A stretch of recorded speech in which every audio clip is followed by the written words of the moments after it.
UGC net Hindi unit 8 में जो नाटक दिए हैं उन नाटकों के सभी पात्र आपको यहाँ पर एक जगह मिल रहे हैं और केवल आपको पात्र ही देखने को नहीं मिलेंगे बल्कि पात्रों से संबंधित जो भी विशेषताएं हैं उसको भी हम थोड़ा सा यहाँ पर कवर करने की कोशिश करेंगे और उम्मीद है कि यहाँ से 100% आपका इस वीडियो से 2 से 3 बल्कि 3 से 4% आपका अवश्य पूछा जाएगा। तो चलते हैं अपने क्वेश्चन की तरफ। और अगर आपको क्लास अच्छी लगे तो लाइक सब्सक्राइब तो आपको करना ही है और उसके अलावा आप शेयर भी ज़रूर कीजिए।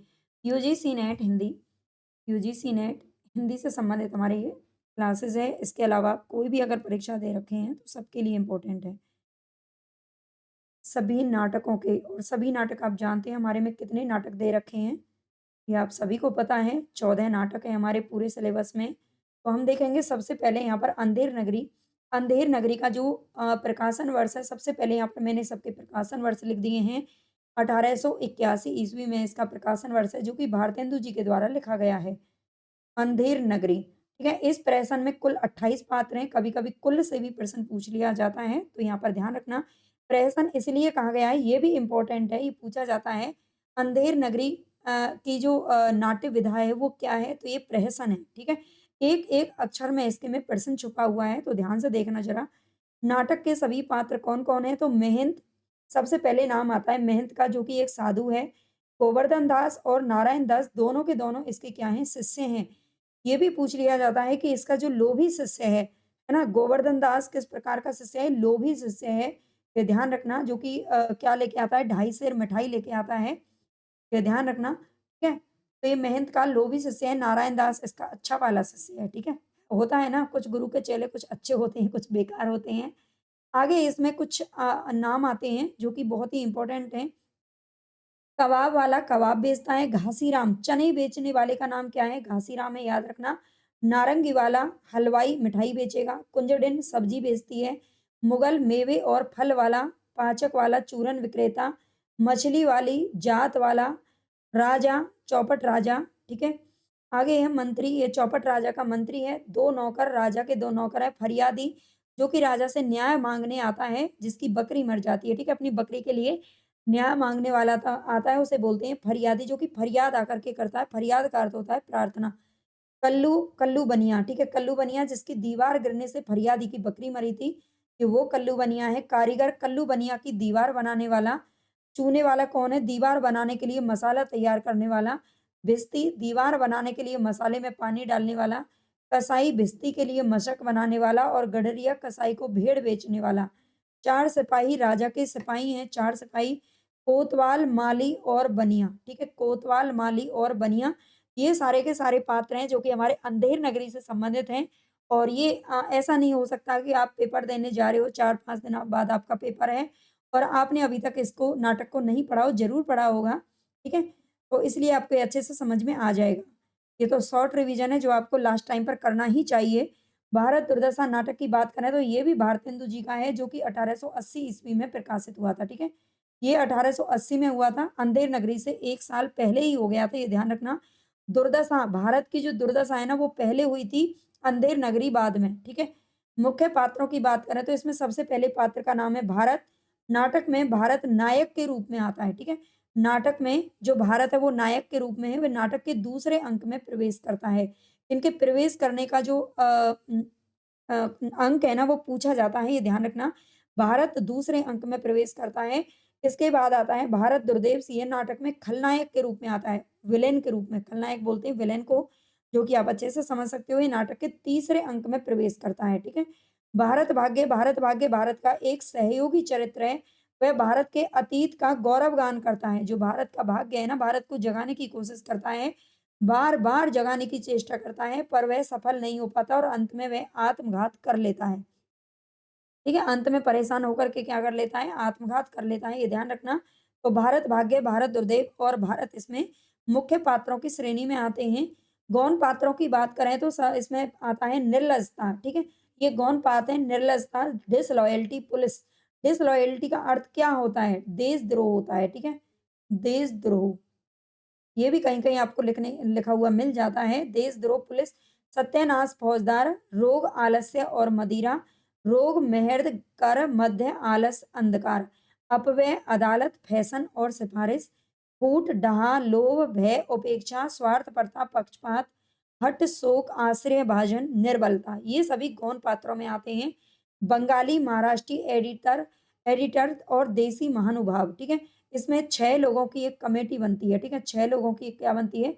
कमेटी बनती है और ये कमेटी किसके लिए बनाई जाती है? भारत की दुर्दशा को सुधारने के लिए, ठीक है? जिसमें इनका नाम आता है, बंगाली आते हैं, महाराष्ट्री एडिटर, देसी महानुभाव, ठीक है? और इसके अलावा इसमें 2 कवियों के नाम आते हैं, ठीक है? 2 कवियों के नाम भी आते हैं, ये ध्यान रखना। आगे आता है हमारा चंद्रगुप्त नाटक 1931 ईस्वी में। ध्यान से पूरी वीडियो ज़रूर देखना और आपको अगर पसंद आए तो भई लाइक, सब्सक्राइब करना, कमेंट करके बताना क्लास कैसी लगी और किन-किन टॉपिक पर आपको लास्ट टाइम में वीडियो चाहिए, ठीक है? ये भी ज़रूर बताना।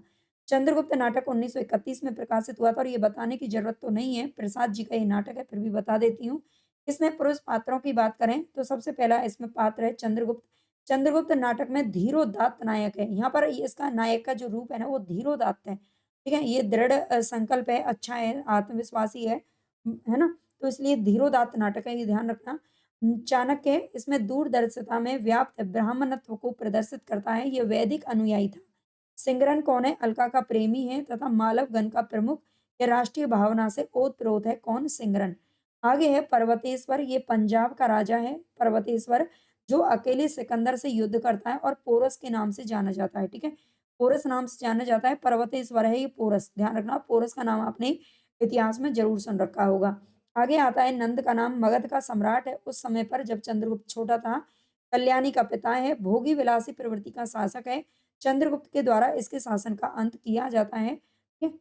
आगे है राक्षस, ये मगध का कौन है? अमात्य है। राक्षस नाम है, ठीक है? वो राक्षस नहीं है, बल्कि राक्षस उसका नाम है, मगध का अमात्य है। और वररुचि, कात्यायन इसको बोला जाता है, ये भी मगध का अमात्य है। सक्टार ये मगध का मंत्री है, इसको ज़रूर आप याद रख लेना, ठीक है? क्योंकि आपको एक और जो नाटक है उसमें सकराज नाम भी मिलेगा, ये सक्टार नाम है, तो दोनों में कभी-कभी कन्फ्यूज़न हो जाता है, ध्यान रखना। चंद्रगुप्त में सक्टार का नाम आता है जो कि मगध का मंत्री है।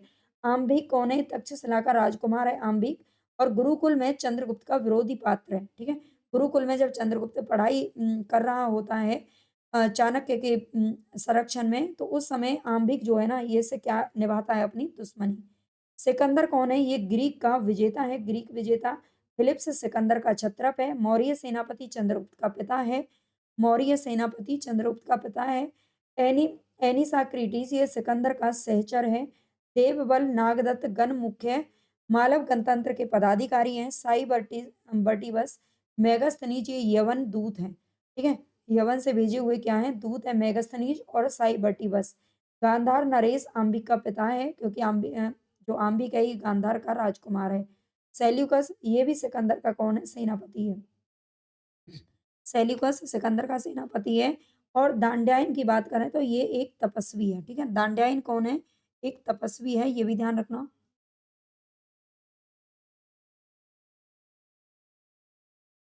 आगे स्त्री पात्रों में बात करें जो कि बहुत इंपॉर्टेंट है। सबसे पहले नाम आता है अलका का। अलका ये गांधार नरेश की पुत्री है। अब आप समझ सकते हो गांधार नरेश कौन थे? हैं? और ये आम्बिक की बहन है, ठीक है? आम्बिक की बहन है अलका, ये राष्ट्रीय प्रेमी और साहसी है। सुवासिनी, सुवासिनी कौन है? सक्टार की कन्या है और राक्षस की प्रेमिका है। कल्याणी मगध की राजकुमारी है कल्याणी। नीला और लीला ये कल्याणी की सहेलियां हैं, ठीक है? नीला और लीला का नाम ये गौण पात्रों में है, नीला लीला, लेकिन ये पूछी जाती हैं, ये ध्यान रखना। मालविका सिंधु देश की राजकुमारी है, मालविका इंपॉर्टेंट है। कार्नेलिया कौन है? सेल्यूकस की पुत्री है, बाद में चंद्रगुप्त से इसका विवाह होता है, ठीक है? कार्नेलिया का विवाह होता है, ये ध्यान रखना, सेल्यूकस की पुत्री है। और सेल्यूकस कौन है? ये आप देख सकते हो, सिकंदर का कौन है? सेनापति है, ठीक है? सेल्यूकस। मौर्य मौर्य पत्नी कौन है? चंद्रगुप्त की माता है, ठीक है? और एलिस कार्नेलिया की सहेली है, एलिस। और ये ध्यान रखना, ये जो कार्नेलिया है ये विदेशी पात्र है, ठीक है? विदेशी पात्र क्योंकि सिकंदर विदेशी था। तो कार्नेलिया एक विदेशी पात्र है, ये भी इसमें पूछा जाता है। विशेष बिंदु की अगर हम बात करें, तो चंद्रगुप्त नाटक में कुल 4 अंक हैं, 46 दृश्य और 13 गीत हैं। एक छोटी-सी वीडियो बना दूँगी जिसमें इसके सभी के अंक हम क्रम वाइज़ बता देंगे, ठीक है? स्कंदगुप्त नाटक की बात करें तो ये 1928 में प्रकाशित होता है और ये भी प्रसाद जी का नाटक है, जयशंकर प्रसाद का। स्कंदगुप्त नाटक की बात करें तो इसमें कुमारगुप्त का नाम आता है सबसे पहले, जो कि मगध का सम्राट है। गोविंदगुप्त कुमारगुप्त का भाई है। कर्णदत्त मगध का महानायक है। इसके बाद है चक्रपालित, ठीक है? चक्रपालित कर्णदत्त का पुत्र, बंधुवर्मा मालव का राजा, भीमवर्मा बंधुवर्मा का भाई है। मातृगुप्त कवि कालिदास का नाम मातृगुप्त है। प्रपंच बुद्धि बौद्ध कापालिक है। सर्वनाग अंतर्वेद का विषयपति। कुमारदास की बात करें तो ये धातुसेन, धातुसेन पूछा जाता है, सिंघल का राजकुमार है। पुरगुप्त कुमारगुप्त का छोटा पुत्र, भटार्क पृथ्वीसेन खिंगिल हूण आक्रमणकारी है। खिंगिल मुदगल विदूषक है। ठीक है? प्रख्यात कीर्ति कौन है? तो लंका राज कुल का भ्रमण श्रमण है। महाबोध विहार स्थविर, महाप्रतिहार महादंडनायक, नंदीग्राम का दंडनायक, प्रहरी सैनिक इत्यादि। ठीक है? ये ध्यान रखना। स्त्री पात्रों की बात करें तो स्त्री पात्रों में देवकी, आप इनको एक जगह चाहे तो नोट कर लेना। अगर आपको इनकी पीडीएफ चाहिए तो आप टेलीग्राम चैनल को ज्वाइन कर लेना। लिंक आपको डिस्क्रिप्शन में मिल जाएगी, ठीक है? कहीं न कहीं मिल जाएगी, पोस्ट वगैरह में मैं डालती हूँ और वहाँ से आप जाकर के शिक्षक कॉम्पिटिशन नाम से जॉइन कर लीजिए, वहाँ पर आपको इसकी पीडीएफ मिल जाएगी। कुमारगुप्त की बड़ी रानी स्कंदगुप्त की माता, अगर आप नए हो, आपने नहीं देखा है, उपन्यास और कहानियों के पात्र में करवा चुकी हूँ, उस वीडियो को देख लेना। कुमारगुप्त की बड़ी रानी कौन है? स्कंदगुप्त की माता। अनंत देवी कुमारगुप्त की छोटी रानी पुरगुप्त की माता है। जयमाला बंधुवर्मा की स्त्री और मालव की रानी। देवसेना विजया, ठीक है? विजया मालव के धन कुबेर की कन्या है विजया। कमला भटार की जननी रामा और मालिनी, ठीक है? ये मातृगुप्त की प्रणयनी सखी और दासी है कौन? मालिनी। ध्रुव स्वामिनी नाटक का नाम आता है, ये 1933 ईस्वी में प्रकाशित होता है। मुख्य पात्रों की बात करें तो इसमें ध्रुव स्वामिनी रामगुप्त की पत्नी और चंद्रगुप्त की पूर्व प्रेमिका है। रामगुप्त और चंद्रगुप्त दोनों भाई-भाई हैं, ये ध्यान रखना, आगे मिल जाएगा वैसे तो। ठीक है? रामगुप्त और चंद्रगुप्त, चंद्रगुप्त से प्रेम करती है, लेकिन उसकी जो विवाह है, ये रामगुप्त से हो जाता है। मंदाकिनी, मंदाकिनी नाटक की सजीव पात्र है, जो अपने तीखे प्रश्नों से स्त्री की व्यथा को सामने रखती है। उमा, ये सकराज की प्रेमिका है। सकराज जो कि चंद्रगुप्त रामगुप्त से जिसका लड़ाई होती है, युद्ध होता है और अपने आप को बचाने के लिए रामगुप्त जो है अपनी पत्नी को उसे सौंप देता है, सौंपने की बात करता है, बेच देता है एक तरीके से, ठीक है? सकराज की प्रेमिका है, जो कि उसे छोड़ देती है क्योंकि ये कोमा एक स्वाभिमानी स्त्री है। सकराज से कहती है, राजनीति का प्रतिशोध क्या एक नारी को कुचले बिना नहीं हो सकता? अंत में वह सकराज का शव लेने आती है। जब चंद्रगुप्त उसे मार देता है, तो क्या होती है बाद में, ध्रुव स्वामिनी के पास आती है सकराज का शव लेने के लिए। चंद्रगुप्त गुप्त साम्राज्य का साहसी एवं साम्राज्य के लिए मर मिटने वाला चरित्र है। चंद्रगुप्त जो नाटक है उसमें भी चंद्रगुप्त पात्र है, ये ध्यान रखना। और स्कंदगुप्त में भी चंद्रगुप्त नाम का पात्र है, ध्रुव स्वामिनी में, सॉरी, ध्रुव स्वामिनी के अंदर। गुप्त साम्राज्य का साहसी एवं साम्राज्य के लिए मर मिटने वाला चरित्र है, रामगुप्त का भाई, परंतु उसके चरित्र के बिल्कुल विपरीत है। आगे नाम आता है रामगुप्त का, गुप्त साम्राज्य का शासक, जो पिता द्वारा अयोग्य घोषित किए जाने के बावजूद छल कपट से राजा बना था। ठीक है? ये रामगुप्त कौन है? छल कपट से राजा बनता है ये, अयोग्य होने के बावजूद भी। शिखर स्वामी रामगुप्त का सहयोगी है एवं गुप्त साम्राज्य का अमात्य है। रामगुप्त के निर्णय को, होते हैं ना कुछ, जैसे कि आजकल हमारे मीडिया वाले लोग हैं, वो सरकार की हर बात को सही बताने की हमेशा पूरी फुल पुरजोर कोशिश करते हैं। ठीक है? अमात्य रामगुप्त के निर्णय को धर्म नीति की आड़ में सही बताने वाला यह अवसरवादी, कुटिल, धूर्त एवं अयोग्य अमात्य है। ठीक है? पुरोहित कौन है? पुरोहित एक दृढ़ एवं सत्यनिष्ठ चरित्र है, जिसे धर्म की सच्ची व्याख्या करने में कोई भय नहीं है। सकराज की बात करें तो स्वार्थी एवं विलासी प्रवृत्ति का शासक है। ध्रुव स्वामिनी की चाह रखता है, स्त्री को महज वस्तु समझता है। भाग्यवादी है एवं मंगल अमंगल पर ही विश्वास करता है। हिंगल की बात करें तो रामगुप्त के यहाँ सकराज का संधि प्रस्ताव लेकर जाने वाला है कौन? हिंगल। मिहिर देव कोमा के पिता एवं शक साम्राज्य के आचार्य हैं मिहिर देव। कोमा के पिता हैं, याद रखना। गौण पात्रों में बात करें तो इसमें कुबड़ा, बोना, हिजड़ा, प्रतिहारी, सामंत कुमार, खड्गधारिणी, खड्गधारिणी पात्र पूछा जाता है, याद रखना। शक, सामंत, दासी और नर्तकियाँ। इसमें से सबसे मेन तो खड्गधारिणी है, ये पूछा जा चुका है। विशेष बिंदु में हम बात करें तो रंगमंच की दृष्टि से प्रसाद की सबसे सफल नाट्य कृति कौन-सी? रंगमंच की दृष्टि से अगर पूछ लिया जाए तो ये सबसे सफल नाट्य कृति है ध्रुव स्वामिनी। आगे है अंधा युग नाटक, जो कि 1955 ईस्वी में प्रकाशित होता है। अंधा युग नाटक, और ये 1954 भी आपको कहीं-कहीं देखने को मिलेगा, तो इसमें ज़्यादा कन्फ्यूज़ मत होना, ठीक है? अंधा युग और इसके पात्रों की अगर हम बात करें तो अश्वत्थामा इसमें सबसे पहले नाम किसका आता है? अश्वत्थामा जो कि गुरु द्रोण का पुत्र है, ठीक है? अश्वत्थामा किसका है? गुरु द्रोण का पुत्र है, ये याद रखना। गुरु द्रोण का पुत्र है, द्रोणाचार्य वही है जो कौरव और पांडवों को शिक्षा देते हैं, ठीक है? और धर्मवीर भारती जी के द्वारा लिखा गया है, ये तो आप जानते ही हैं, ठीक है?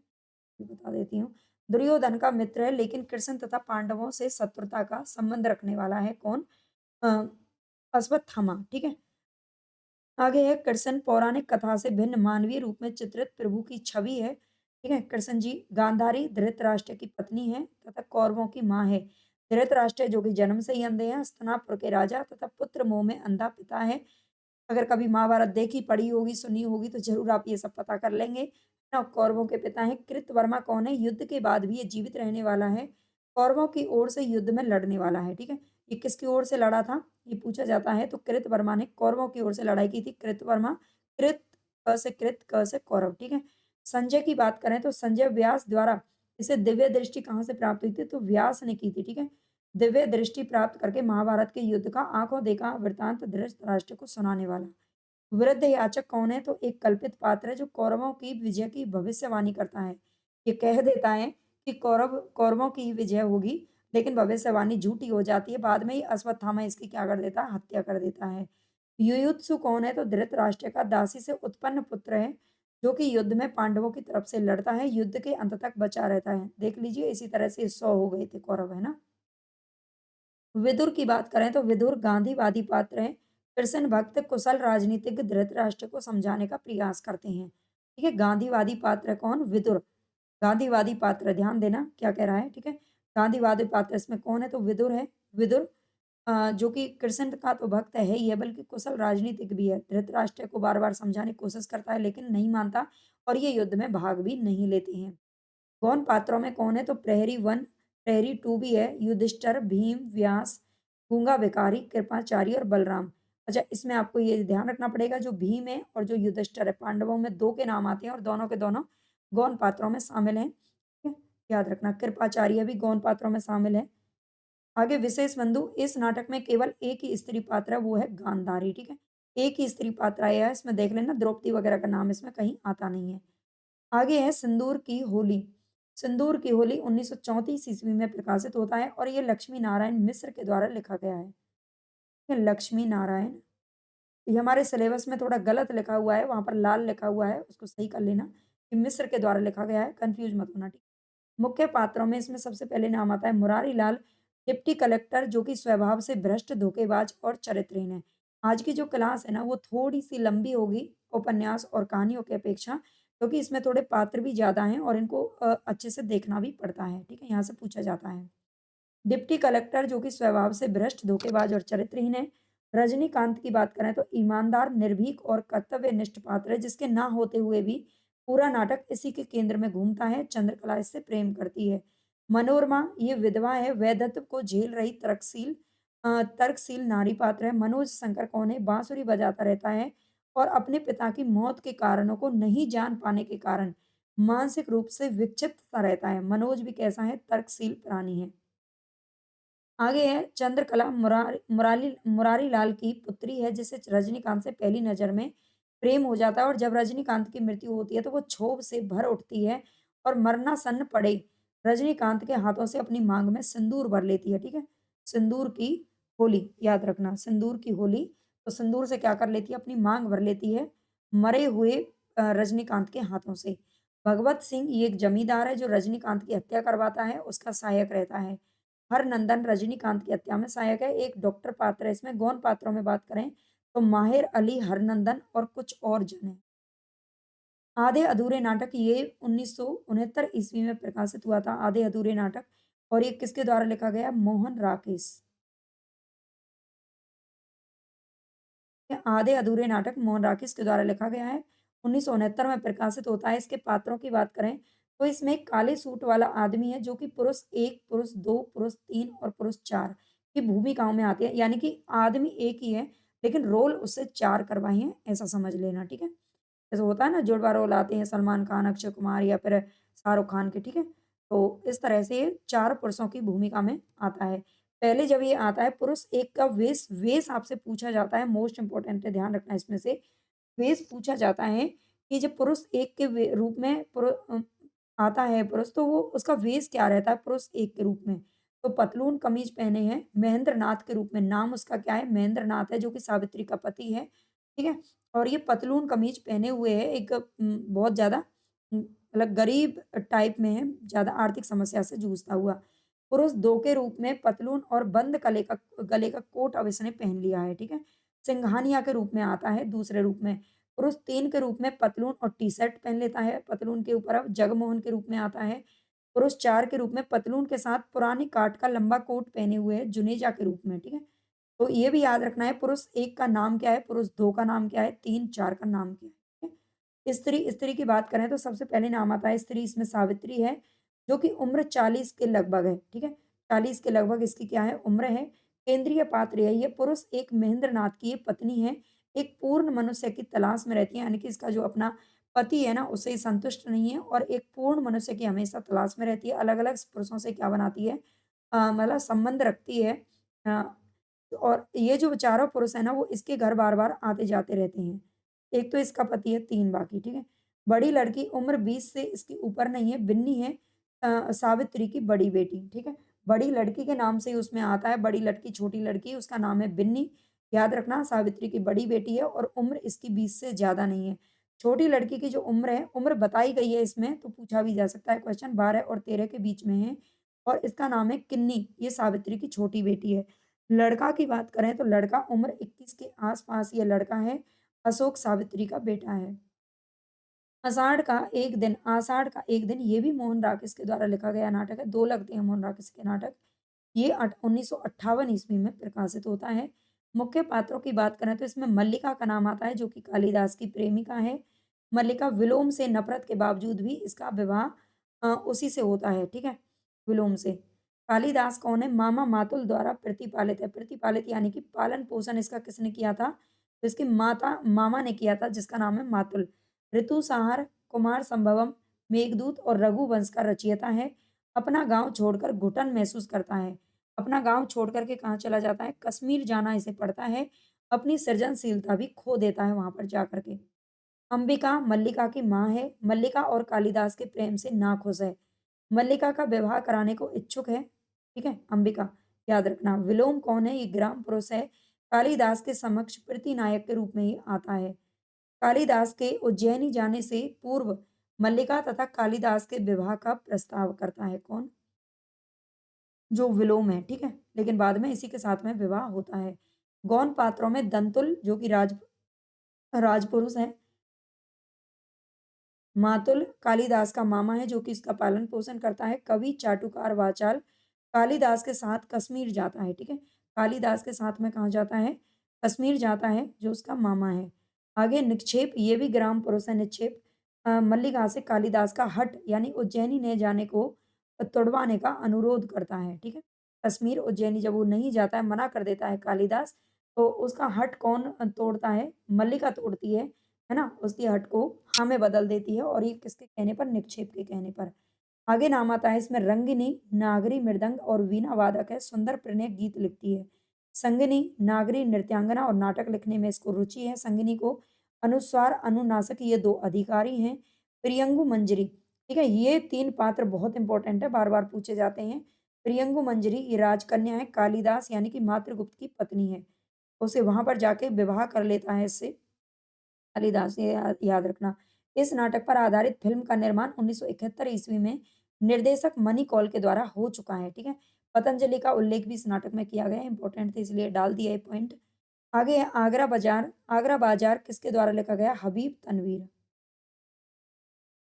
हबीब तनवीर के द्वारा लिखा गया नाटक है, जो कि 1954 ईस्वी में प्रकाशित होता है।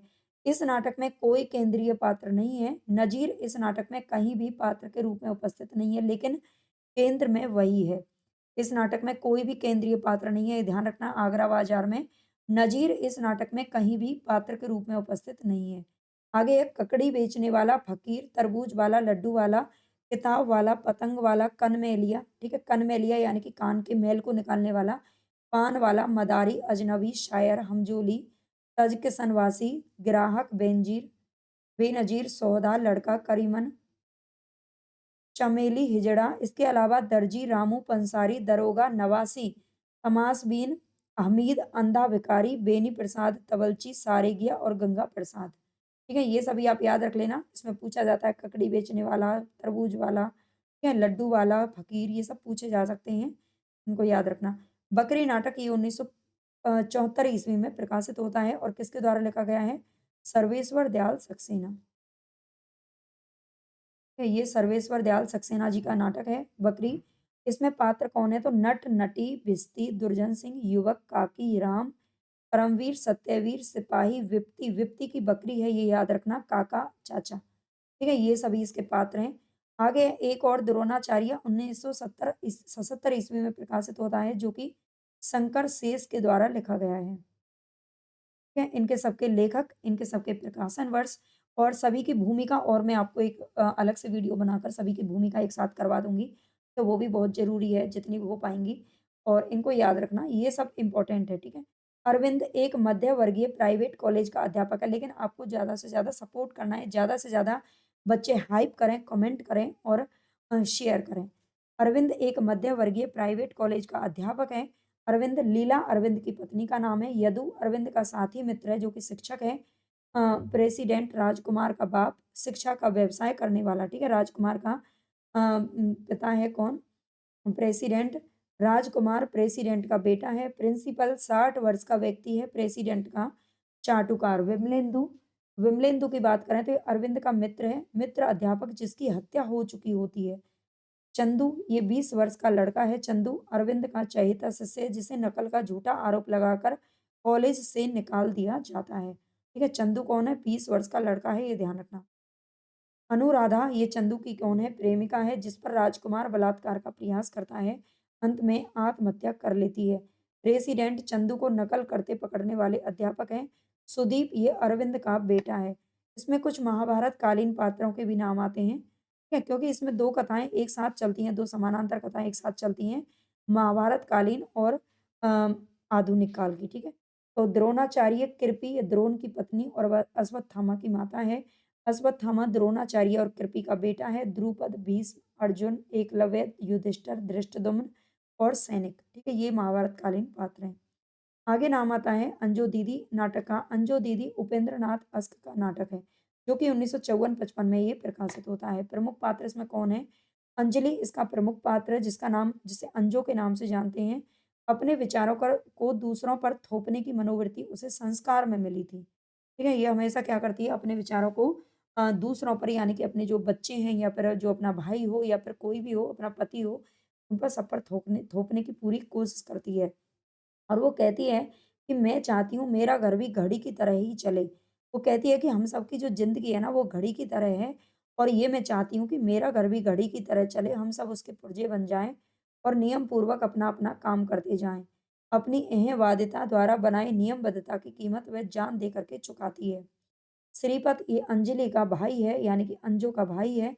इस नाटक का सबसे जिंदा-दिल पात्र, वही अपनी बहन को क्या करता है? मतलब धमकाता है, ठीक है? इंद्र नारायण, इंद्र नारायण अंजू के पति का नाम है। उसके दमन के शिकंजे में बुरी तरह से जकड़ा हुआ है। अंजू की मौत के बाद जीवन को एक नई दिशा मिलती है। आगे है नीरज, ये अंजू का पुत्र है नीरज। नजीर नीरज का मित्र है। क्या अंजू का पुत्र कौन है? नीरज है, और नजीर उसका मित्र है। ओमी नीरज की पत्नी है, बाद में नीरज का विवाह होता है, तो इसकी पत्नी है और अंजू की बहू है। नीलम, ये नीरज और ओमी का पुत्र है, ये ध्यान रखना। अनीमा अंजू की सहेली है, ठीक है। अनीमा कौन है? अंजू की सहेली है। गौण पात्रों में राज, वकील साहब, नौकर, राजू और मुन्नी का नाम आता है। महाभोज, ये मन्नू भंडारी का क्या है? नाटक है, जो कि 1982 ईस्वी में प्रकाशित होता है। महाभोज। मुख्य पात्रों की बात करें तो ये दा साहब इसमें कौन है? मुख्यमंत्री हैं, ठीक है। दा साहब कौन है? मुख्यमंत्री हैं। बातों और ऊपरी व्यवहार में आदर्शवादी हैं, ठीक है, जैसे कि आजकल के नेता होते हैं, परंतु व्यवहार ठीक इसके उल्टा है। बीसू की मौत को पहले आत्महत्या करार करते हैं और फिर बिंदा द्वारा हत्या इसको घोषित कर दिया जाता है। किसके द्वारा? मुख्यमंत्री साहब के द्वारा। बिसु कौन है? ये विशेषर है, हरिजनों का हमदर्द युवक है। बिसु की मौत हो जाती है, ध्यान रखना। बिंदा बिंदेश्वरी प्रसाद है, बिसु का पक्का मित्र है, लगभग 8 महीने की इसकी दोस्ती है। सक्सेना एसपी है, ठीक है, जो कि इसका बिसु की हत्या का कार्य जिसके पास रहता है। ईमानदार, सत्यनिष्ठ तथा करुणावान व्यक्तित्व है कौन? सक्सेना साहब। जोरावर सरोहा का जमींदार है, इसीलिए बाद में इसका ट्रांसफर कर दिया जाता है ना। जोरावर सरोहा का जमींदार है, धनाढ़ किसान है। दत्ता बाबू मशाल साप्ताहिक पत्रिका के संपादक हैं। महेश दिल्ली से आया रिसर्च स्कॉलर एवं सूत्रधार है कौन? महेश। गौण पात्रों की बात करें तो इसमें सुकुल बाबू, ये भूतपूर्व मुख्यमंत्री हैं, विरोधी पार्टी के नेता। काशी सुकुल बाबू का विश्वसनीय कार्यकर्ता, इलेक्शन कमांडर। अप्पा साहब, इसको आप देख लेना, मैं नाम ले देती हूँ। अप्पा साहब पांडे जी, लखन जमुना बहन सिन्हा डीआईजी है, ठीक है, इसका नाम याद रखना, डीआईजी है। भवानी, ये मसाल का सहायक संपादक है। नरोत्तम ईमानदार प्रेस रिपोर्टर है, सच्ची रिपोर्ट छपवाना चाहता है बिसु की मौत का, ठीक है। रत्ती दास साहब का पीएम। मोहन सिंह हीरा बिरजू का बाप है। और इसके अलावा अ, इसमें बिरजू नहीं है, ये बिसु है, ठीक है, बिसु का बाप है। रुकमा बिंदा की पत्नी है। भैरों सिंह लठैत लड़की और जोगेश्वर साहू, इसमें इंपॉर्टेंट है जोगेश्वर साहू जो पूछा जाता है, ठीक है। तो यहाँ पर आज हमारे जितने भी नाटक थे उनके सबके पात्र कंप्लीट हुए। आपको क्लास कैसी लगी कमेंट में ज़रूर बताना। जितना ज़्यादा से ज़्यादा आप कमेंट करोगे उतना ही ज़्यादा मुझे खुशी होगी कि हाँ, आपको पसंद आ रही है और मेरी मेहनत कामयाब हो रही है। Okay, bye.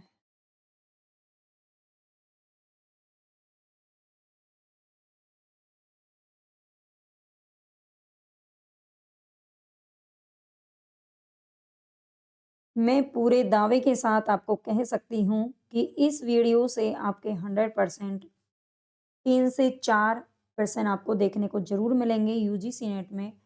तो अगर आप यूजीसी नेट की तैयारी कर रहे हैं तो ये वीडियो आपके लिए मोस्ट इम्पोर्टेंट रहने वाली है। उपन्यासों के पात्र मैं करवा चुकी हूँ और ये आज का हमारा जो टॉपिक है, इसमें हम सभी हिंदी कहानी जो कि 21 कहानियाँ हमारे सिलेबस में लगती हैं, पूरी 21 के 21 कहानियों के सभी पात्र हम यहाँ पर देखेंगे, चाहे वो गौण पात्र हों, चाहे वो मुख्य पात्र हों। और उम्मीद करती हूँ कि कहानी क्लास आपको पसंद भी आएगी और आपके लिए हेल्पफुल भी रहेगी। तो लाइक सब्सक्राइब ज़रूर कर लेना और बने रहना पूरी वीडियो में। ज़रूर आपको पूरी वीडियो को देखना है। तो चलते हैं फर्स्ट क्वेश्चन की तरफ। क्वेश्चन क्या है बल्कि हमारा, चलिए, सबसे पहली कहानी हमारी आती है, आप जानते हैं, चंद्रदेव से मेरी बातें। चंद्रदेव से मेरी बातें, सबसे पहले इसमें आपको जान लेना है कि ये राजेंद्र बाला घोष जी के द्वारा लिखी गई है। राजेंद्र बाला घोष जी का नाम था बंग महिला, ठीक है, बंग महिला था। और इन्होंने ये जो कहानी लिखी थी ये 1904 ईस्वी में प्रकाशित हुई थी सरस्वती पत्रिका में, ठीक है। सरस्वती पत्रिका में कहानी प्रकाशित हुई थी, ये भी ध्यान रखना, 1904 ईस्वी में। और इसमें केवल और केवल 2 ही पात्र हैं, लेखिका एवं चंद्रदेव। लेखिका एवं चंद्रदेव। लेकिन आपको एक चीज़ और याद रखनी है कि जो बंग महिला थी, उनके पति का नाम भी चंद्रदेव था। लेकिन ये वो चंद्रदेव नहीं है जो इसमें कहानी में पात्र हैं। इसमें चंद्रदेव हैं, ऊपर बैठे हुए जो चंदा मामा हैं, ठीक है। आगे है दुलाई वाली। दुलाई वाली भी राजेंद्र बाला घोष की ही कहानी है। 2 कहानियाँ इनकी हमारे सिलेबस में लगती हैं। ये 1907 ईस्वी में प्रकाशित हुई थी, जो कि सरस्वती में ही प्रकाशित होती है। इसके पात्रों में अगर हम बात करें तो वंशीधर, नवल किशोर को दुलाई वाली के नाम से जाना जाता है। अच्छा, दुलाई का अर्थ और आपको याद रख लेना है। दुलाई क्या होता है? सिर पर ओढ़ी जाने वाली चुनरी होती है एक प्रकार की, ठीक है। सिर पर ओढ़ी जाने वाली दुशाला या चुनरी जिसको बोला जाता है। जानकी देई ये वंशीधर की पत्नी है। वंशीधर, ठीक है, जो वंशीधर अपनी पत्नी को लिवाने के लिए जाते हैं। सीता कौन है? ये जानकी की बहन है। तो ये पात्र आपको चारों के चारों याद रखने हैं दुलाई वाली से। इसमें सबसे बड़ी बात ये है कि उपन्यासों में पात्रों को याद करना थोड़ा-सा मुश्किल है, क्योंकि उसमें काफ़ी सारे पात्र दे रखे हैं और ऊपर से थोड़े-से नाम भी उनके ऐसे हैं, है ना? जो याद करना मुश्किल है, लेकिन इसमें बिल्कुल मुश्किल आपको नहीं आएगी, आसानी से याद हो जाएँगे और कम पात्र हैं कहानियों के अंदर। एक टोकरी भर मिट्टी, ये माधवराव सप्रे की कहानी है, जो कि छत्तीसगढ़ मित्र पत्रिका में प्रकाशित हुई थी। मोस्ट इम्पोर्टेंट है, अगर आपसे पूछ लिया जाए क्वेश्चन, आधुनिक खोजों के अनुसार कौन-सी कहानी है जो कि प्रथम कहानी के रूप में मानी जाती है, वो है एक टोकरी भर मिट्टी कहानी। और छत्तीसगढ़ मित्र नामक पत्रिका में ये 1901 में प्रकाशित हुई है, जिसे सबसे प्रथम कहानी भी का दर्जा अब दिया जाता है। इसमें बुजुर्ग विधवा है, जमींदार है, जो कि बुजुर्ग विधवा की झोंपड़ी को क्या कर लेता है, मिला लेता है अपने महल में। और बुजुर्ग विधवा की पोती है जिसकी उम्र केवल 5 वर्ष है। ये उम्र ज़रूर याद रखना, बच्चों की उम्र इसमें पूछी जाती है। जमींदार का वकील है एक, ठीक है? वकील अपने हिसाब से ही क्या करता है, जैसे कि हमारे देश में होता ही रहता है, वकील हो या जज जो अपने हिसाब से चीज़ों को तोड़-मरोड़ लेते हैं।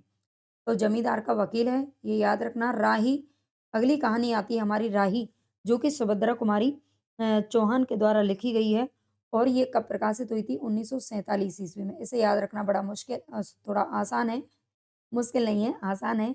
राही, राही सुभद्रा कुमारी चौहान की कहानी है और आप जानते हैं सुभद्रा कुमारी चौहान ये राष्ट्रीय सांस्कृतिक काव्य धारा से संबंधित हैं, ठीक है? राष्ट्रीय कवियत्री हैं ये। राष्ट्रीय कवियत्री और ये 1947 में ये जो कहानी है वो प्रकाशित हुई थी, ये ध्यान रखना। इसमें अगर हम पात्रों की बात करें तो एक राही नाम है, ये एक गरीब महिला है और अपने बच्चों को भूखा देखकर अनाज की चोरी कर लेती है, लेकिन पकड़ी जाती है और जेल भेज दी जाती है चोरी के जुर्म में। और अनीता है दूसरा पात्र जो कि संपन्न परिवार वर्ग से संबंधित है और स्वतंत्रता आंदोलन में जेल भेजी जाती है। और जहाँ पर जेल में ही अनीता की जो मुलाकात है वो राही से होती है और राही के बारे में ये क्या करती है, लिखती है। ये भी कहा जाता है कि जो सुभद्रा कुमारी चौहान है, वो ही क्या कौन है अनीता के रूप में अपने आप को देखती है। आगे है ईदगाह। ईदगाह कहानी आप जानते हैं, ये मुंशी प्रेमचंद के द्वारा लिखी गई कहानी है, जो कि 1933 ईस्वी में प्रकाशित होती है, ठीक है? ईदगाह कहानी कब आती है? तो 1933 ईस्वी में प्रकाशित होती है और ये चाँद पत्रिका में प्रकाशित होती है, कि जिनकी पत्रिका इम्पोर्टेंट है, मैं उनकी लिख रही हूँ साथ में। चाँद पत्रिका में प्रकाशित होती है 1933 में ईदगाह कहानी। ईद का चाँद हो गया, ठीक है? बहुत ईज़ी है इसको याद करना, ईद का चाँद हो जाना। इसमें हमीद है जो कि 5 वर्ष का बच्चा है, उम्र इम्पोर्टेंट है इसलिए मैंने लिख दी है। अमीना इसकी बूढ़ी दादी है हमीद की, ठीक है? हामिद नाम है वैसे इसका, हमीद नहीं है, हामिद नाम है, ठीक है? और मोहम्मद, मोहम्मद, मोहसिन, नूरे, सम्मी, महमूद और आबिद, ये सब कौन है? इसके दोस्त हैं, ठीक है? ये सब इसके दोस्त हैं, जो कि ईद के मेले में इसके साथ जाते हैं बाज़ार में, ठीक है? तो इतना इसके बारे में याद रखना है। दुनिया का सबसे अनमोल रत्न, ये भी मुंशी प्रेमचंद जी की ही कहानी है, दुनिया का सबसे अनमोल रत्न। ये प्रकाशित हुई थी 1907-8 ईस्वी में, ठीक है? और ये सोजे वतन नामक जो संग्रह था, सोजे वतन उसमें शामिल थी ये वाली कहानी, ठीक है? लेकिन इसको इन प्रतियों को जला दिया गया था अंग्रेज़ों के द्वारा। इसमें पात्र केवल 2 ही हैं, दिल-फिगार और दिल-फरेब जो कि नायक और नायिका के रूप में शामिल हैं, ठीक है? ये ध्यान रखना, दुनिया का सबसे अनमोल रत्न में इनका ही नाम पूछा जाता है। कानों में कंगना, अगली कहानी है हमारी, कानों में कंगना राजा राधिका रमन प्रसाद सिंह, ठीक है? राजा राधिका रमन प्रसाद सिंह की कहानी है कानों में कंगना और ये कब प्रकाशित होती है? तो 1913 ईस्वी में प्रकाशित होती है इंदू पत्रिका में, ठीक है? इंदू पत्रिका में प्रकाशित होती है, ध्यान रखना 1913 में। कानों में कंगना, इसके पात्रों की बात करें तो योगीश्वर इसमें करण के पिता हैं, करण जो कि इसकी नायिका है और नरेंद्र के गुरु हैं। नरेंद्र कौन है? तो नरेंद्र योगेश्वर का शिष्य है, लेकिन किरण का पिता जो है पति बाद में बन जाता है, इससे शादी इसकी होती है। किरण कौन है? नरेंद्र की पत्नी है, क्योंकि दोनों की शादी हो जाती है, दोनों का प्रेम विवाह होता है। नरेंद्र कथावाचक है, मोहन नरेंद्र का मित्र है। मोहन किन्नरी नाचने वाली है और जूही, जूही भी इसमें कौन है? एक पात्र है, इनका नाम आपको याद रखना है। आगे है उसने कहा था, ये चंद्रधर शर्मा गुलेरी जी की कहानी है। चंद्रधर शर्मा गुलेरी जी की ये कहानी 1915 ईस्वी में सरस्वती में प्रकाशित होती है। अगर आपको ये क्लास अच्छी लग रही है तो प्लीज़ लाइक सब्सक्राइब सारे बच्चों को करना है। ऐसा नहीं है कि 200-400 बच्चे देखते हैं और लाइक सिर्फ 10-5 बच्चे ही करते हैं। ऐसा जुर्म मत किया करो भैया, है ना? तो उसने कहा था ये कहानी चंद्रधर शर्मा गुलेरी जी की है। इसमें पात्रों की अगर हम बात करें तो इसमें लहना सिंह सबसे इम्पोर्टेंट पात्र इसका लहना सिंह है, ठीक है? और जो कि क्या है 77 नंबर इसका राइफ़ल्स में पूछा जाता है कि किसमें था? 77 नंबर की जो राइफ़ल्स में ये क्या था? जमादार था, ठीक है? जमादार की नौकरी पर था, ये ध्यान रखना। और बोधा सिंह है इसमें, बोधा सिंह कौन है? ये सूबेदार हजारा सिंह का बेटा है, ठीक है? सूबेदार हजारा सिंह का बेटा है बोधा सिंह। वजीरा सिंह, कीरत सिंह, सूबेदारनी होरा, ये वही लड़की है जिसकी उम्र केवल 8 वर्ष की होती है, इसकी उम्र पूछी जाती है। और लहना सिंह की भी उम्र पूछी जाती है। जब ये दोनों आपस में मिले थे बचपन में, एक बार इनकी मुलाकात हुई थी, अपने मामा के यहाँ गया था लैला सिंह उस समय, और ये लड़की केवल और केवल 8 वर्ष की थी। लपटन साहब, अतर सिंह, डाक बाबू, ये पोलू राम, ठीक है? अगर आपने कहानी पढ़ रखी है तो ये सब छोटी-मोटी चीज़ें आप जानते होंगे। उम्र मैं इसलिए बता रही हूँ क्योंकि उम्र से क्वेश्चन पूछा ही जाता है। आगे है आकाशदीप जयशंकर प्रसाद। आकाशदीप जयशंकर प्रसाद की कहानी है जो कि 1929 ईस्वी में प्रकाशित होती है। इसमें बुद्धगुप्त ताम्रलिप्ति का एक क्षत्रिय है। चंपा, चंपा नगरी की क्षत्रिय बालिका है। अ, जया कौन है? ये जंगली श्यामा युवती है और वनिक मणिभद्र इसके अंदर शामिल है। इनका याद रखना, ये दोनों नायक नायिका हैं, बुद्धगुप्त और चंपा। आगे आता है अपना अपना भाग्य जो कि जैनेन्द्र जैनेंद्र कुमार जी की कहानी है, ठीक है? अपना अपना भाग्य जैनेंद्र कुमार की कहानी है। इसके पात्रों की बात करें तो इसमें एक पहाड़ी लड़का है जिसकी उम्र भी पूछी जाती है, 10 वर्ष इसकी उम्र है, ठीक है? 10 वर्ष का एक लड़का है, छोटा लड़का, पहाड़ी लड़का है। लेखक, कथावाचक और लेखक का मित्र, 2 वकील मित्र भी हैं, ये ध्यान रखना। आगे है तीसरी कसम उर्फ मारे गए गुलफाम। तीसरी कसम उर्फ मारे गए गुलफाम, ये फणीश्वर नाथ रेणु जी की कहानी है। ठीक है? ये किसकी है? फणीश्वर नाथ रेणु जी की कहानी है तीसरी कसम, और इसकी अगर हम बात करें तो ये 1959 ईस्वी में प्रकाशित हुई थी। इसमें कौन है? हीरामन जो कि गाड़ी चलाता है, ठीक है? गाड़ी चलाने का काम करता है, बैलगाड़ी वगैरह उस समय पर जो चलती थी, तांगा गाड़ी, ठीक है?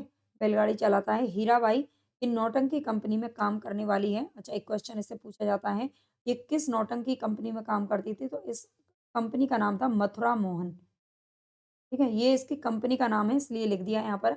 इसके अलावा धुन्नी राम, लाल मोहर, पलटदास, लसनवा और महुआ घटवारिन, ठीक है? महुआ घटवारिन इसमें कौन है? पात्र हैं, इनका नाम आपको याद रखना है। आगे है लाल पान की बेगम, ये भी फणीश्वर नाथ रेणु जी की कहानी है लाल पान की बेगम, और इसकी बात करें तो ये कब प्रकाशित हुई थी? ये भी 1959 ईस्वी में ही प्रकाशित हुई थी, दोनों रेणु जी की कहानी है। इसमें पात्रों की बात करें तो बिरजू की माँ, लाल पान की बेगम इन्हीं का नाम है, ठीक है? बिरजू की माँ, बिरजू के बप्पा और बिरजू ब्रजमोहन इसका नाम है, 7 वर्ष इसकी उम्र है। उम्र तो इम्पोर्टेंट है लेकिन मैं नाम को दोबारा इसलिए लिख रही हूँ क्योंकि इससे एक बार क्वेश्चन पूछा गया था। जो बिरजू लाल पान की बेगम है, जो बिरजू है उसका असली नाम क्या था? तो ब्रजमोहन इसी तरह आपको लिखना है, ठीक है? ब्रज आप जानते हैं, ब्रज इस तरह भी ब्रज लिखा जाता है, इस तरह भी ब्रज लिखा जाता है, ठीक है? लेकिन ये दोनों ही गलत हो जाएँगे, ये आपको सही करना है। चारों जब ऑप्शन देंगे ना तो इस तरीके से देंगे, ठीक? चंपिया, चंपिया कौन है? बिरजू की बहन है। जंगी की पतोहू, मखनी फुआ तंबाकू की शौकीन है और बाबू साहब इसमें जमींदार है। आगे है गैंग्रीन कहानी। गैंग्रीन जिसका नाम रोज भी है और सच्चिदानंद हीरानंद वात्स्यायन अज्ञे की ये कहानी है गैंग्रीन। इसमें पात्र कौन है? मालती है, मुख्य पात्र है इसका मालती। महेश्वर मालती के डॉक्टर पति हैं। टीटी मालती का बेटा है टीटी। और मैं कौन है? कहानीकार है। यानी कि जो कहानीकार है अज्ञे जी इस कहानी को लिखते हैं, वो बताते हैं कि शादी के 1-2 साल पहले वो उससे मिला था और शादी के जब 2-3 साल बाद मिलता है, उसका एक बेटा भी होता है। ठीक है, 3-4 साल बाद मिलता है। कितने साल बाद मिलता है? ये क्वेश्चन भी पूछा जाता है, तो इसको आप कहानी में से पढ़ लेना, ठीक है? और वो जब उसके घर पे जाता है, तो उसे वहाँ पर की सारी चीज़ें क्या लगती हैं, भले इसमें बताया गया है कि शादी होने के बाद में वैवाहिक जीवन अ, अगर उसमें किस तरह से नीरसता आ जाती है, ठीक है? कुछ सालों के बाद किस तरह से नीरसता आ जाती है, बिल्कुल नहीं आती अगर लोगों में समझदारी हो तो। आगे है कोसी का गठवार, ये शेखर जोशी की कहानी है कोसी का गठवार, और अगर हम इसकी बात करें तो ये कब प्रकाशित हुई थी? ये 1958 ईस्वी में प्रकाशित हुई थी। इनका सबका प्रकाशन वर्ष मैं आपको साथ में बता रही हूँ। एक वीडियो मैं अलग से ऐसी भी बना दूँगी, आप मुझे कमेंट करके बताना, उसमें जिसमें सभी गद्य विधाओं के प्रकाशन वर्ष आपको एक जगह देखने को मिल जाएँगे। मुख्य पात्रों की बात करें तो इसमें इसमें लक्ष्मा है, गोसाई है, ठीक है? गोसाई चक्की चलाने का काम करता है, लक्ष्मा से वो पहले प्रेम करता था, लेकिन लक्ष्मा की शादी कहीं और हो जाती है क्योंकि गोसाई के माँ-बाप नहीं हैं, और लक्ष्मा के जो पिता हैं वो मना कर देते हैं कि हम इस तरह से अनाथ बच्चे के हाथ में तुम्हारा हाथ नहीं दे सकते, ठीक है? अन्य पात्र हैं इसमें बुड्ढे नरसिंह, ये प्रधान है, किशन सिंह और राम सिंह। नेक्स्ट है अमृतसर आ गया है, भीष्म साहनी जी की कहानी है अमृतसर आ गया है, और इसकी अगर हम बात करें तो ये कब प्रकाशित हुई थी? सबसे लास्ट में यही प्रकाशित हुई थी। अगर क्रम आपसे पूछ लिया जाए तो कहानियों में ये सबसे लास्ट में आती है 1973 में। पात्रों की बात करें तो इसमें बाबू है जो कि हिंदू है, 3 पठान है जो कि मुसलमान हैं, दुबले बाबू हैं, और कौन है? बुढ़िया है एक, अमृतसर आ गया, ये पूरी ट्रेन में ही पूरी कहानी लिखी गई है, ट्रेन के ऊपर, ट्रेन में ही है सारी कहानी की जो स्क्रिप्ट है, ठीक है? जीप की दावत, ये 20 में साहनी जी की कहानी है, जीप की दावत। और इसकी हम बात करें तो ये भी 1957 ईस्वी में प्रकाशित होती है। और इसके पात्र हैं मिस्टर सामनाथ, सामनाथ की पत्नी है और माँ है, ठीक है? सामनाथ की पत्नी और माँ हैं दोनों। चीप है जो कि सामनाथ के बॉस हैं। चीप जहाँ पर जो भीष्म सानी यानी कि जो इसका नायक है सामनाथ, जहाँ पर नौकरी करता है, सामनाथ के बॉस को क्या करता है, अपने घर पर दावत देता है ताकि उसका प्रमोशन हो जाए, ठीक है? और क्या करता है, सारी चीज़ों को अच्छे से दिखाने की, प्रेज़ेंट करने की क्या कोशिश करता है। और उसी में उसके माँ का जो है दिखाया गया है कि माँ को किस तरह से वो टॉर्चर करते हैं और किस तरह से उसे छुपाने की कोशिश करते हैं। सिक्का बदल गया, ये कहानी कृष्णा सोबती जी की है। सिक्का बदल गया कहानी की अगर हम बात करें, तो ये प्रकाशित होती है, सिक्का बदल गया 1948 ईस्वी में। 1948 ईस्वी में प्रकाशित होती है, शादी के सॉरी आज़ादी के 1 साल बाद। ठीक है? इसमें पात्र कौन है? साहनी है, शाहजी, थानेदार दाऊद खान, पटवारी बेगू, जेलदार मसीद, इस्माइल, शेरा, जैनी जो कि शेरा की माँ है, हसैना, जिगरा, फ़िरोज़ और रसूली। ठीक है? फ़िरोज़ और रसूली, इनको एक बार और आप अच्छे से देख लेना। कॉपी पेन लेके इनको नोट कर लीजिए, है ना? ये अलग से मेहनत आपको नहीं करनी पड़ेगी और आपने नोट बना रखे हैं तो बहुत अच्छी इंस्पेक्टर मातादीन चाँद पर ये हरिशंकर परसाई जी की कहानी है।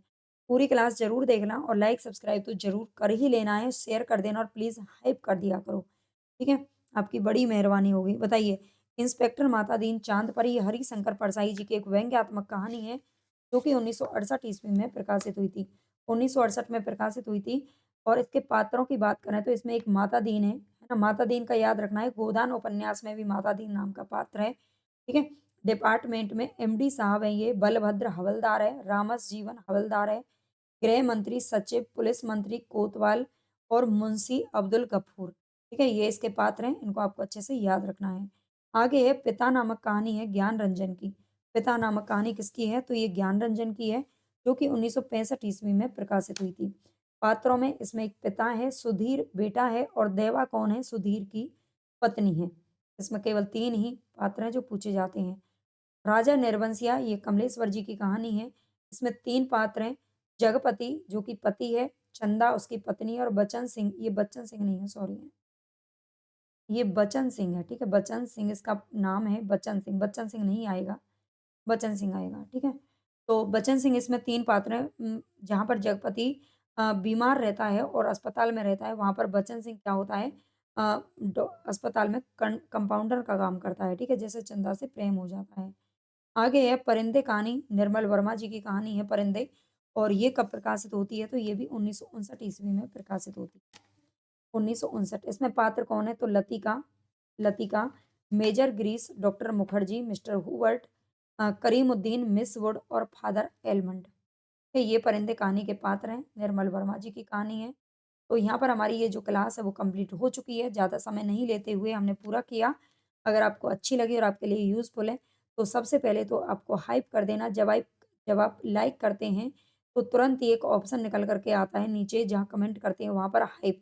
तो प्लीज़ इसको प्रेस ज़रूर कर लेना और बेल आइकन को प्रेस कर लेना। ये जो हमारी क्लास है वो अपलोड होती है सुबह 9 से 10 बजे के बीच में। और एक हमारी लाइव क्लास चलती है 12 बजे डेली सुबह, ठीक है? तो उससे भी आप ज़रूर जुड़ें। हम सारी यूनिट वाइज़ मैंने प्लेलिस्ट बना रखी है, उसमें आप यूनिट वाइज़ जो एमसीक्यू या फिर वन लाइनर या फिर इस तरह से जो इम्पोर्टेंट चीज़ें हैं वो करवा रही हूँ, ठीक है? उस प्लेलिस्ट में जाकर के आप चेक कर सकते हैं। टेलीग्राम चैनल जॉइन कर लेना ताकि आपको पीडीएफ वगैरह वहाँ पर मिल जाए। धन्यवाद।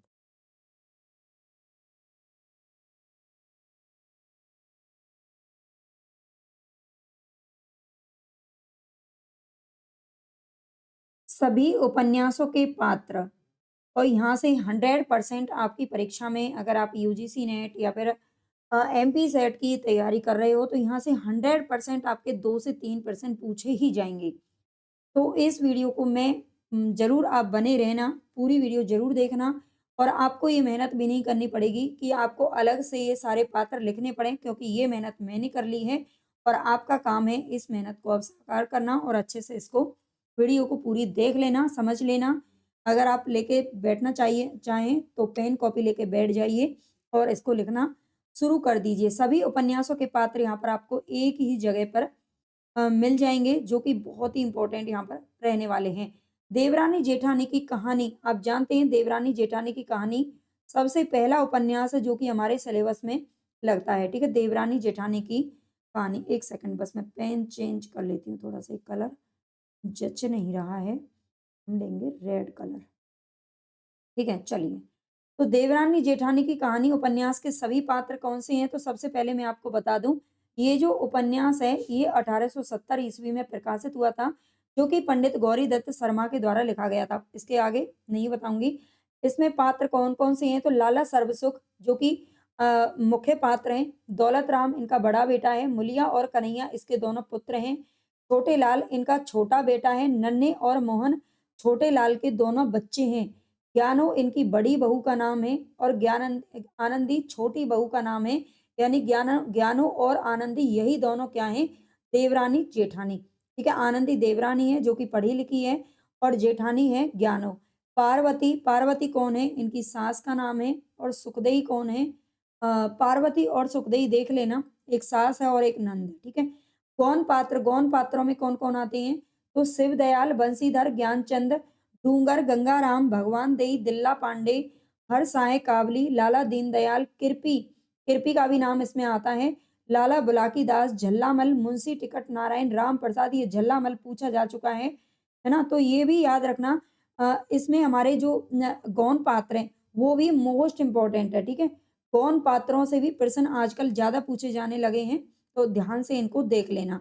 आगे आता है परीक्षा गुरु। परीक्षा गुरु उपन्यास ये प्रथम उपन्यास माना जाता है। अगर हम बात करते हैं देवरानी जेठानी की कहानी को, ये प्रथम उपन्यास किसने माना है? तो डॉक्टर गोपाल राय ने माना है, ठीक है। गोपाल राय के अनुसार अगर पूछ लिया जाए तो उन्होंने पहला उपन्यास देवरानी जेठानी की कहानी को माना है। लेकिन रामचंद्र शुक्ल के अनुसार अगले अगला अगर अगर पूछ लिया जाए या फिर आपसे वैसे ही नॉर्मली पूछ लिया जाए कि प्रथम उपन्यास कौन सा है, तो ये है परीक्षा गुरु, जो कि 1882 ईस्वी में प्रकाशित हुआ था। ये ध्यान रखना, अंग्रेजी ढंग का प्रथम मौलिक उपन्यास इसको माना जाता है।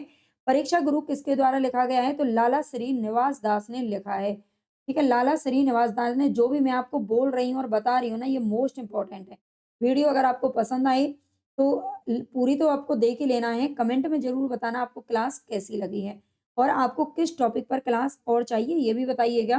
क्या सभी गद्य विधाओं के प्रकाशन वर्ष आपको करने हैं या किसी और यूनिट के भी पात्र आपको करने हैं?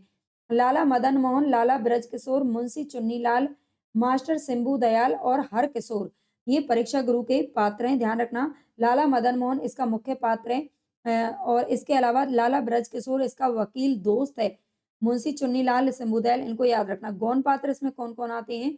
तो कामिनी है, प्रियमवदा, पंडित पुरुषोत्तम दास। ये पुरुषोत्तम दास हमें आगे और भी देखने को मिलेंगे, तो इनको जरा ध्यान रखना। हकीम अहमद हुसैन, बाबू बैजनाथ, बाबू बैजनाथ का नाम आ चुका है। लाला हरदयाल, हरगोविंद, मिस्टर ब्राइट पूछे जा चुके हैं। निहाचंद मोगी मोदी और आगा हसन खान, ठीक है। आगा हसन जान इनका नाम है, इसको याद रखना। गोदान उपन्यास के सभी पात्र, गोदान प्रेमचंद जी का यथार्थ उन्मुख आदर्शवादी उपन्यास है, जो कि 1936 ईस्वी में प्रकाशित हुआ था, ठीक है। गोदान का आपको याद रखना है। और इसमें जो मुख्य पात्र है वो है होरी। होरी धनिया इसकी पत्नी का नाम है। गोबर, सोना और रूपक, गोबर बेटे का नाम है। गोबर कौन है? बेटा है होरी का। और सोना और रूपा कौन है? दोनों बेटियां हैं। जुनिया, जुनिया गोबर की पत्नी का नाम है। दाता दीन, माता दीन, दुलारी, सहुआइन, ठीक है। ये इसमें कौन है? तो और ध्यान रखना, ये सभी इसके ग्रामीण पात्र हैं, ठीक है। ये क्या है? ग्रामीण पात्र हैं। इसमें ग्रामीण और शहरी अलग अलग देखने को मिलेंगे और अलग अलग ये आपको याद रखने पड़ेंगे, ठीक है। कौन सा ग्रामीण नहीं है, कौन सा शहरी नहीं है, इस तरह से भी 4 ऑप्शन देकर के आपको क्वेश्चन पूछा जाता है। कौन पात्रों में यहाँ पर देख लीजिए, मंगरू साहू, पटेश्वरी लाल, झिंगुरी सिंह, पंडित नोखेराम, ये दोनों अलग अलग हैं। झिंगुरी सिंह और पंडित नोखेराम। सिलिया, सिलिया, भोला, नौहरी, हीरा, पुनिया, शोभा, दमड़ी, बंसोर और दरोगा, ठीक है। ये सब कौन है? तो ये भी ग्रामीण पात्रों में है, जो कि गौण पात्रों में शामिल है, ठीक है। पंडित नोखेराम याद रखना। सिलिया चमारिन आती है, ठीक है। उसमें यही लिखा हुआ है, इसका थोड़ा ध्यान रखना। भोला कौन है? जिससे वो गाय खरीदता है, होरी, है ना। और नौहरी, नौहरी हीरा, हीरा कौन है? होरी का भाई है। आगे देखना, शहरी पात्रों में कौन-कौन आती है? तो राय साहब, अमरपाल सिंह आता है, डॉक्टर मेहता का नाम आता है, मिस मालती, मिर्ज़ा खुर्शीद, चंद्र प्रकाश खन्ना जिसे मिस्टर खन्ना के नाम से जाना जाता है और गोविंदी देवी। इनमें गौण पात्रों की बात करें तो ओमकार नाथ का नाम खूब पूछा जाता है, मिस्टर श्याम बिहारी तनखा, राजा सूर्य प्रताप सिंह और चुहिया और सरोज। ठीक है, सरोज कौन है?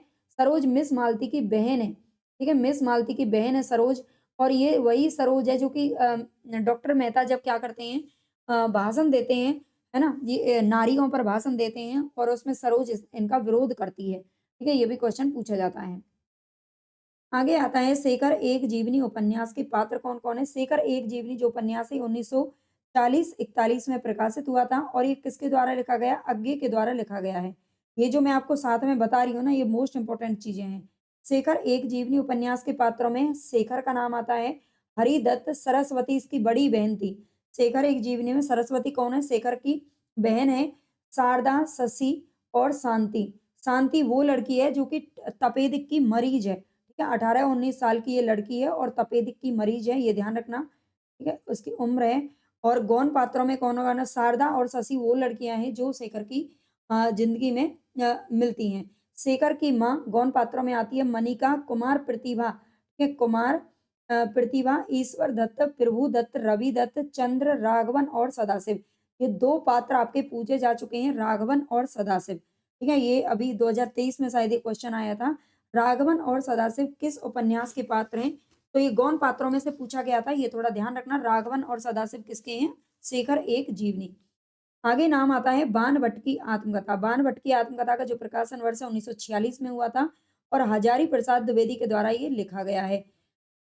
इसमें कौन-कौन आते हैं? बाणभट्ट, निपुणिका, भट्टिनी, अघोर भैरव, लौरिक देव, सुगत भद, महामाया, सुचरिता।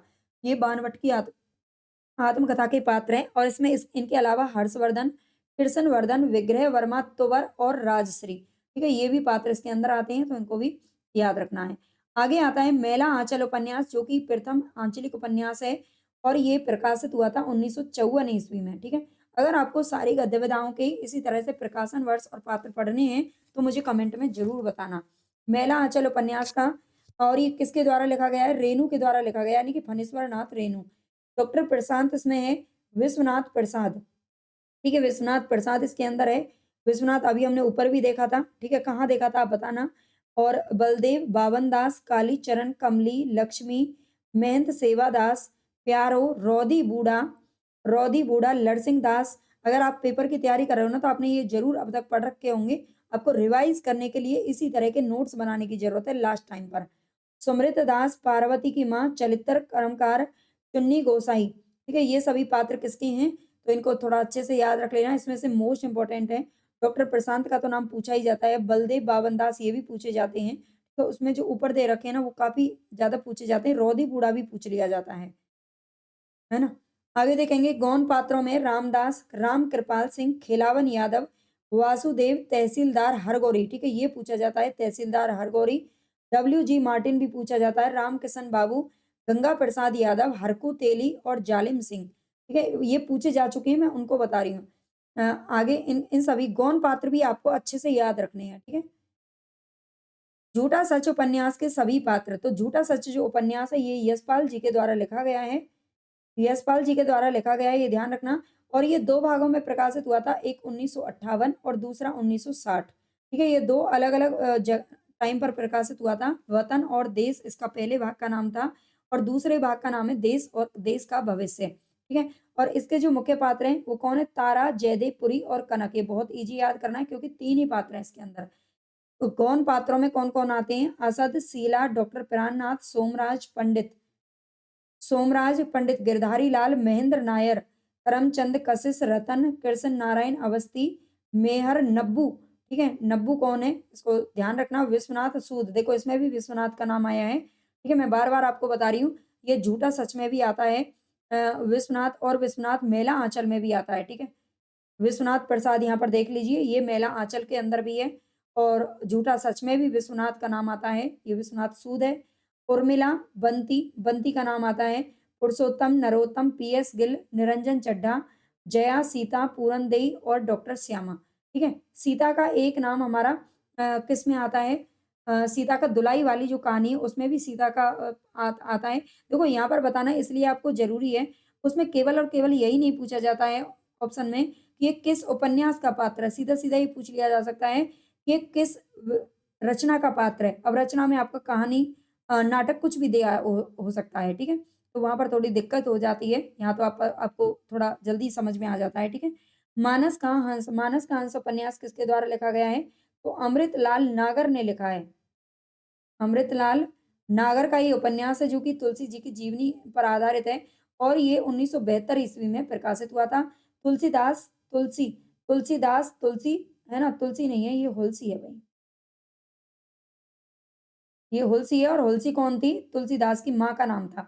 हुलसी, पार्वती पार्वती वो है पार्वती अम्मा जिन्होंने इन्हें पालन-पोषण किया था क्योंकि इनकी जो माँ थी हुलसी, वो इनके जन्म होते ही स्वर्ग सिधार गई थी और इन्हें फिर पालन-पोषण के लिए इनके पिता ने मतलब किसको दे दिया था अपनी जो घर की जो नौकरानी वगैरह जो इस टाइप की थी, है ना? उनको दे दिया था।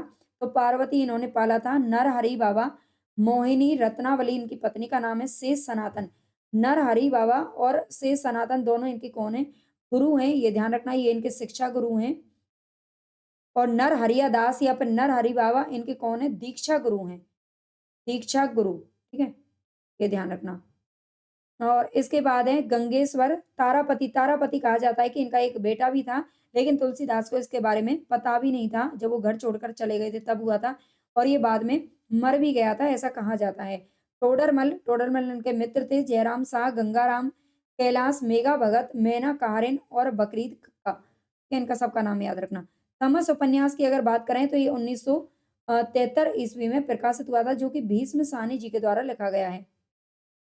ठीक है, भीष्म साहनी जी के द्वारा लिखा गया उपन्यास है, ये याद रखना तमस उपन्यास। इसमें नत्थू है ना, ये जो तमस उपन्यास है ना, इसकी शुरुआत ही नत्थू चमार के सुअर मारने की घटना से होती है ना, सुबह की क्लास में मैंने आपको पढ़ाया था। मुराद अली बख्शी जी, मास्टर रामदास, कश्मीरी लाल, जनरल सिंह, है ना? शंकर लाल देसराज, अजीत सिंह, इसमें अजीज और अजीत सिंह दोनों हैं। मेहता जी और देवदत्त, मेहता जी इसके अंदर भी है और मेहता जी कहाँ पर हैं? मिस्टर मेहता ये हमारे ये गोदान उपन्यास में भी मिलते हैं। इसके बाद है रिचर्ड, लीजा और मास्टर। रिचर्ड कौन है? ये डिप्टी कलेक्टर वगैरह था वहाँ का जिस शहर में ये दंगा-फ़साद हुआ था, ठीक है? सांप्रदायिक दंगे जहाँ पर हुए थे।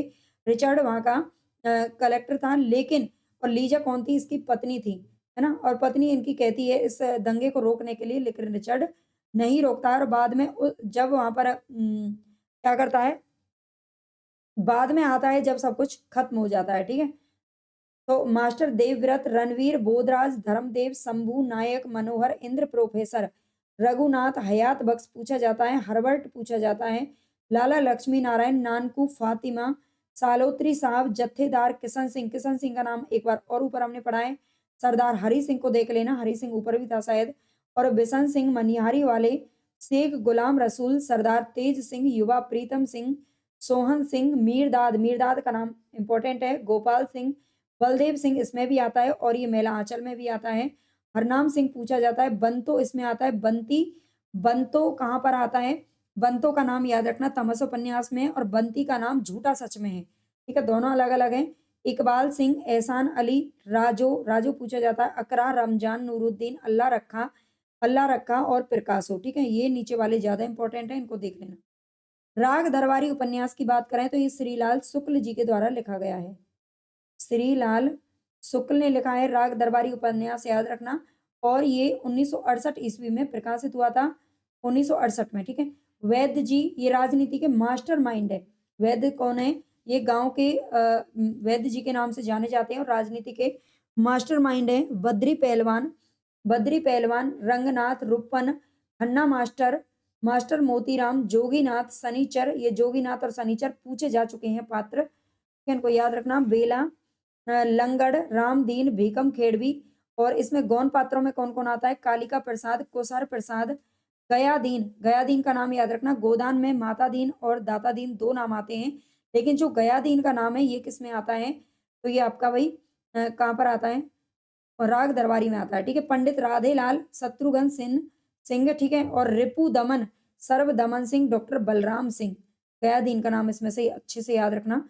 जिंदगी नामा उपन्यास के पात्र जिंदगीनामा उपन्यास की अगर हम बात करें तो ये 1979 ईस्वी में प्रकाशित हुआ था। 1979 सबसे लास्ट में यही आता है ना? अगर क्रम से आपको पूछ लिया जाए। शाहजी और साहनी इसके अंदर हैं, दोनों पति-पत्नी हैं। शाहजी की मृत्यु बहुत पहले हो चुकी थी और साहनी को अब घर से निकाला जा रहा था। लाली शाह, काशी शाह, बिंद्रा देई, गुरदास और केशोलाल, चन्नामल और भागमल, निक्का, मेहरी चाची, संतो, बसंतो, इसमें बसंतो है, ठीक है? गणपत शाह, दीदार सिंह, रसाब सिंह, मलकियत सिंह, कुदरत कौर, राबिया, फतेह, शेरे, सलामत अली, मेहर अली, करम बीबी और बरखुरदार, सीरी, दिलबाग, करतारो। ये सब नाम याद रख लेना। आपका बंटी उपन्यास की बात करें, तो आपका बंटी जो उपन्यास है ये कब प्रकाशित हुआ था? तो 1970 ईस्वी में ही प्रकाशित हुआ था, ठीक है? और किसके द्वारा लिखा गया? मन्नू भंडारी के द्वारा लिखा गया ये उपन्यास है, मन्नू भंडारी, ठीक है? 1970 में इन्होंने लिखा था। ये इसमें बंटी है, अजय इनके इसके पिता थे, शकुन इनकी माँ का नाम है, वकील चाचा जो कि इनका तलाक करवाते हैं, हालाँकि वो करवाना नहीं चाहते लेकिन तलाक हो जाता है। फूफी, फूफी कौन है? शकुन की हितैषी है। गौण पात्रों में हम बात करें तो डॉक्टर जोशी का नाम आता है। शकुन के दूसरे पति हैं, वो तलाक ले लेती है अजय से और शकुन के साथ दूसरा विवाह करती है। शहर के प्रसिद्ध डॉक्टर हैं। प्रेमिला कौन है? ये डॉक्टर जोशी की मृत पत्नी है। वो विदुर था। अमी डॉक्टर जोशी का बेटा है और जोत डॉक्टर जोशी की बेटी है, दोनों बच्चे हैं डॉक्टर जोशी के। मीरा अजय की दूसरी पत्नी है। अजय भी दूसरी शादी कर लेता है। इसमें यही दिखाया गया है कि जो तलाकशुदा जो पति-पत्नी होते हैं, उनके बच्चों पर क्या गुज़रती है, वो किस तरह का जीवन जीते हैं। चीनू मीरा का बेटा है ना? मीरा अपने साथ में जो बेटा लेकर आती है। टीटू बंटी का दोस्त है, ये ध्यान रखना बंटी का दोस्त है और टीटू से ही पता चलता है बंटी को कि उसके मम्मी-पापा का तलाक हो चुका है। ये भी क्वेश्चन पूछा जा चुका है इसलिए बता रही हूँ। कुन्नी ये शर्मा साहब की लड़की है। माली, चपरासी और बंसीलाल। आगे है धरती धन ना अपना, ये भी 1972 में प्रकाशित हुआ था जब मानस का हंस हुआ था, ठीक है? और ये धरती धन ना अपना किसके द्वारा लिखा गया है? जगदीश चंद्र के द्वारा। अच्छा कृष्णा सोबती का मैंने आपको बताया नहीं, वो कृष्णा सॉरी जिंदगीनामा कृष्णा सोबती के द्वारा लिखा गया है। धरती धन्ना अपना 1972 में लिखा गया है और ये है इसमें काली जो कि केंद्रीय पात्र है, ठीक है? ज्ञानो काली की प्रेमिका है, प्रतापी काली की चाची है, ठीक है? प्रतापी कौन है? काली की चाची और ये काली की चाची काली का क्या करती है? पालन-पोषण करती है। काली लड़का है इसमें ये ध्यान रखना। जस्सो कौन है? ज्ञानो की माँ है। मंगू ज्ञानो का भाई है। चौधरी हरनाम सिंह, ये चौधरी साहब हैं गाँव के। छज्जू शाह साहूकार है। बिशन दास डॉक्टर है। निहाली कौन है? काली की पड़ोस की ताई है। जीतू की माँ इसके अलावा ये काली की पड़ोस की ताई है। जीतू की माँ जीतू और काली का दोस्त।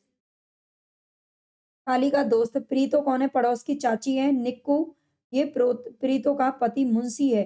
हरदेव हरनाम सिंह का भतीजा है। हरदेव ये ध्यान रखना हरदेव कौन है? हरनाम सिंह का भतीजा है। नंद सिंह जाति बदलने वाला मोची है। बाद में इसका नाम राम दसिया पड़ गया था, ठीक है? नंद सिंह क्या करता है? अपनी ये चमार जाति से संबंधित है और अपनी जाति बदल लेता है ना? बाद में इसका नाम क्या पड़ गया? राम दसिया पड़ गया। तो यहाँ पर हमारे सारे जो उपन्यास हैं उनके पात्र खत्म हुए। आपको क्लास कैसी लगी? मुझे कमेंट में ज़रूर बताना। नए हो तो चैनल को सब्सक्राइब ज़रूर कर लेना, लाइक कर देना, हाइप कर देना। ये हाइप का ऑप्शन जो आता है इसको प्लीज़ कर दिया करो और इसके अलावा आपको किस-किस पर वीडियो चाहिए लास्ट मोमेंट में ये मुझे आप कमेंट करके ज़रूर बताइएगा।